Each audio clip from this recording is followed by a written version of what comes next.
Bonjour à tous, aujourd'hui nous allons savoir quel arbuste planter sur son balcon ou sur sa terrasse. Évidemment, pour avoir ces informations, ce que je vous recommande en priorité, c'est de vous abonner à ma chaîne YouTube. Ça va de soi.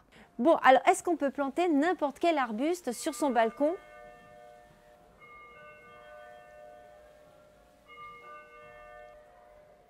Est-ce qu'on peut planter n'importe quel arbuste sur son balcon ou sa terrasse? Eh bien non. Ça va de soi. Il faut prendre en compte certains critères. Le premier critère, c'est l'exposition. Alors pour vous aider, c'est assez simple. Vous avez des pictogrammes sur les étiquettes des plantes que vous achetez. Et là, vous verrez mi-ombre, mi-soleil, plein soleil, à l'ombre. Donc renseignez-vous, lisez simplement l'étiquette.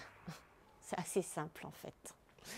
Deuxième point, il faut savoir où vous habitez. Normalement, tout le monde le sait. Mais suivant sa région, eh bien, c'est différent. Les plantes ne s'adaptent pas de la même façon selon si vous habitez au nord ou au sud de la Loire. Donc ça, il faut le savoir. Donc tout le monde ne le sait pas, mais toutes les plantes ne conviennent pas dans toutes les régions. Ça, c'est le deuxième point. Et le troisième point, comme vous avez un petit espace, ce n'est pas de votre faute, mais ça arrive.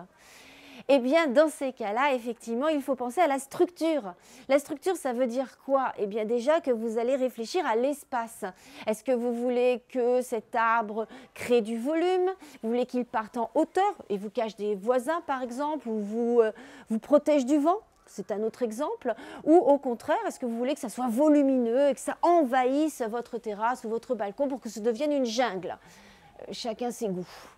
En tout cas, voilà, vous avez 3 critères à prendre en compte. Bon, ben voilà mes 2 arbustes préférés. On commence par l'hortensia. J'adore les hortensias. Alors, l'hortensia, le voici. Alors, pourquoi je vous le montre? Parce qu'il est résistant, l'hortensia, mais résistant à tout. La preuve en image.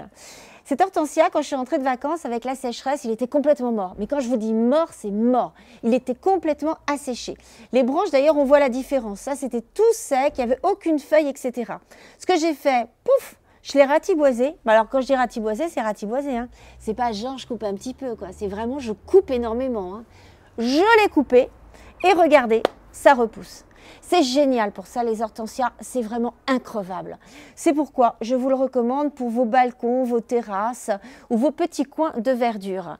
L'hortensia va vous faire des fleurs magnifiques, des fleurs blanches, roses, bleues, enfin bleues, si vous habitez en Bretagne. Alors, si vous voulez avoir des fleurs bleues alors que vous n'habitez pas en Bretagne, c'est possible. Parce qu'en fait, c'est l'acidité du sol qui fait que ces fleurs deviennent bleues. Dans ce cas-là, vous rajoutez 200 g de sulfate que vous mélangez avec de l'eau et vous arrosez vos plantes avec. Et vous verrez que votre hortensia, il deviendra bleu. Donc ça, c'est mon premier coup de cœur, l'hortensia. Mon deuxième coup de cœur, c'est le camélia. Le camélia, le voici. Ça tombe bien, il est juste à côté de l'hortensia. C'est vraiment un pur hasard. En fait, non, ce n'est pas du tout un hasard. C'est simplement que les deux ont besoin de terre de bruyère. Du coup, dans ce bac, je n'ai mis que de la terre de bruyère. Le camélia, c'était la fleur préférée de Gabrielle Chanel. Gabrielle Chanel avait toujours un camélia à sa boutonnière ou sur son chapeau. Du reste, la plupart des parfums de la maison Chanel ont toujours cette odeur de camélia. Le camélia, c'est une plante très résistante également, qui va rester verte tout l'hiver, qui a des feuilles très épaisses, mais surtout qui fleurit de décembre à mars. Ce qui signifie que tout l'hiver, vous aurez des énormes belles fleurs sur votre balcon ou votre terrasse. Regardez, du reste, mon camélia, il me fait déjà des petits boutons et je pense que d'ici 2 mois, j'aurai de belles fleurs à vous montrer. Et Caro? Oui? Désolée. Je voulais aussi vous parler des tuyas. Alors, les tuyas, c'est ça. Vous en trouverez de petites dimensions dans le commerce. Alors, certains ont des verres incroyables, comme celui-ci, ce qui peut donner un point de lumière sur votre terrasse ou dans votre jardinière de votre balcon. Voilà, donc ça c'est pas mal, les tuyas. Et figurez-vous qu'alors, bon, ceux-là, ils ont une croissance assez lente, mais si vous les mettez en pleine terre, si par exemple vous avez un petit bout de terre, comme moi, chez moi, eh bien alors là, ça peut vraiment grandir. Celui-ci, par exemple, eh bien figurez-vous que je l'ai acheté il y a 3-4 ans. Il faisait ma taille, il n'était pas très grand, enfin très grand, 1,70 m, c'est déjà pas mal. Enfin bon, bref, il faisait 1,70 m et là, regardez, aujourd'hui, tout ce Du coup, ça habille tout mon mur, donc c'est pas mal. Donc pensez-y au tuya. Alors attention, ça peut avoir une super odeur. C'est-à-dire que quand vous coupez une branche comme ça dégage une odeur qui est assez sympa. Mais faites gaffe, ça peut être toxique et ça peut créer des allergies cutanées. Voilà, c'était la petite info du jour. Bon, on continue. La suite, c'est par là. Donc maintenant, on va parler des arbustes qui structurent l'espace. Alors, comme arbuste pour structurer l'espace, l'idéal, ce sont les bambous. Bah oui, les bambous. Pourquoi? Tout simplement parce que déjà, le bambou, il pousse très vite. Alors ça, pas de souci. Et puis, il est résistant. Mais alors, résistant à tout. Increvable. Si vous revenez de vacances comme moi, qu'il est tout sec, vous l'arrosez, hop, il devient vert. Un tour de magie. Le bambou, c'est l'idéal pour se cacher des voisins. Bah oui, il pousse très vite et il est très touffu. C'est également un excellent brise-vent. Oui, si vous avez par exemple, je ne sais pas, un balcon ou une terrasse au dernier étage et que vous avez beaucoup de vent, eh bien le bambou, il va se plier, mais il ne va jamais se casser. Mais il est bien ce bambou, je l'aime beaucoup. Vraiment, c'est mon préféré. Bon, ensuite, il y a d'autres plantes pour structurer votre espace. Vous avez le buis.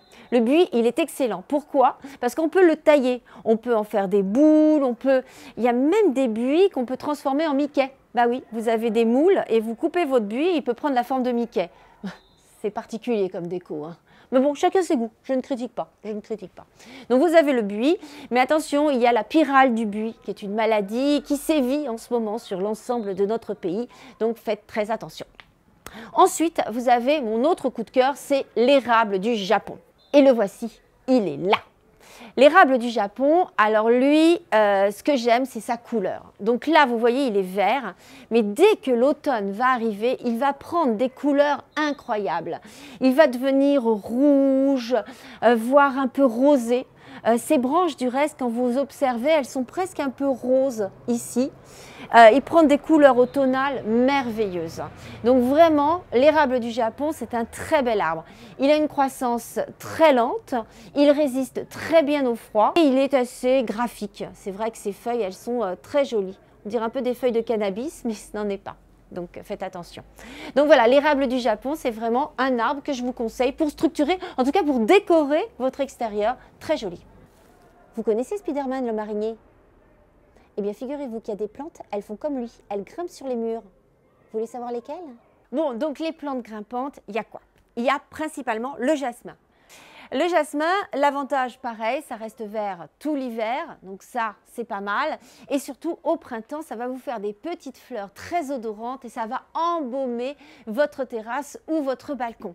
Le jasmin, un seul pied peut couvrir 12 mètres carrés. Vous imaginez 12 mètres carrés, c'est quand même pas mal. Vous avez également la clématite.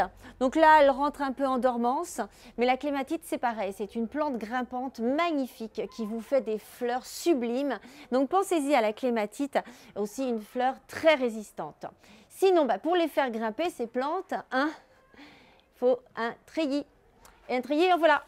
Donc en fait, vous accrochez ça sur votre mur et vous le dépliez. Et vous faites grimper vos plantes comme ça à travers. C'est pas mal comme idée. Et bien voilà, c'est terminé pour aujourd'hui. C'était toutes mes astuces pour avoir un petit arbuste, un petit arbre sur son balcon, sur sa terrasse ou dans son petit coin extérieur. Une sélection faite par Bibi. Donc si vous avez aimé cette vidéo, qu'est-ce qu'on fait? On like, on n'hésite pas non plus à laisser des commentaires et bien sûr à s'abonner à ma chaîne YouTube. On se retrouve la semaine prochaine pour une autre vidéo sur un thème qui nous est cher, à savoir Déco Green, la déco, le jardin et l'éco-responsabilité. C'est un des trois. Allez, je vous embrasse très très fort et on se retrouve très vite pour une prochaine vidéo. Ciao à tous!